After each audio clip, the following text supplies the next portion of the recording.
Siddipet market యార్డ్లో పొద్దుతిరుగుడు మొక్కజొన్న కొనుగోలు కేంద్రాలు ప్రారంభించారు మాజీ మంత్రి ఎమ్మెల్యే హరీష్ రావు. ఒకప్పుడు సిద్దిపేటలో 8,000 ఎకరాల్లో వరి సాగు చేస్తే ఇప్పుడు కాళేశ్వరం ప్రాజెక్టుతో 80,000 ఎకరాల్లో వరి సాగు చేస్తున్నారన్నారు. కాళేశ్వరం ప్రాజెక్టుతో యాసంగి దిగుబడి ఇంతలా వచ్చిందన్నారు. ప్రాజెక్టు తెలంగాణ పాలట వరమని తెలిపారు. ప్రభుత్వం సరైన సమయంలో మొక్కజొన్న కొనుగోలు చేయక 25% పంట దళారుల చేతుల్లోకి వెళ్లిపోయిందన్నారు.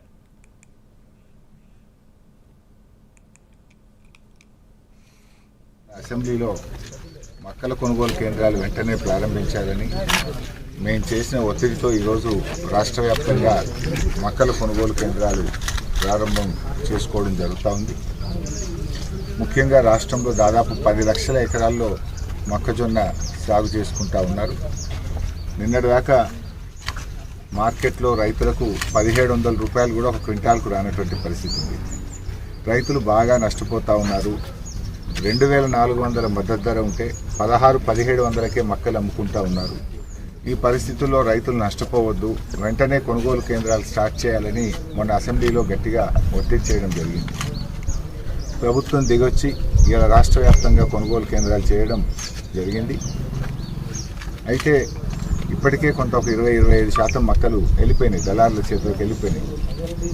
ముందే స్టార్ట్ చేసి ఉంటే రైతులందరికీ మేలు జరిగి ఉండేది. సో రైతు సోదరులందరినీ కూడా విజ్ఞప్తి చేస్తూ ఉన్నాం, ఈ కొనుగోలు కేంద్రాలను సద్వినియోగం చేసుకోండి, మద్దతు ధర పొందండి అని చెప్పి రైతులకు పిలుపునిస్తూ ఉన్నాం. అదేవిధంగా సన్ఫ్లవర్ కూడా మన ప్రాంతంలో బాగా సాగు చేస్తూ ఉన్నారు. సన్ఫ్లవర్ కొనుగోలు కేంద్రం కూడా ఈరోజు ప్రారంభించడం జరిగింది. సన్ఫ్లవర్కు 7,721 రూపాయలు మద్దతు ధర ఉంది, 7,721.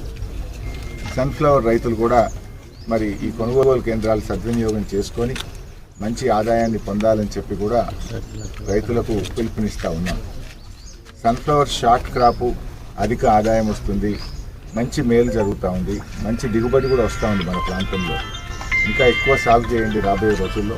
పంట మార్పిడిగా ఉపయోగపడుతుంది, మంచి ధర కూడా ఉంది. మద్దతు ధర 7,721 రూపాయలు ఉంది కనుక తొందరగా కూడా అయిపోతుంది.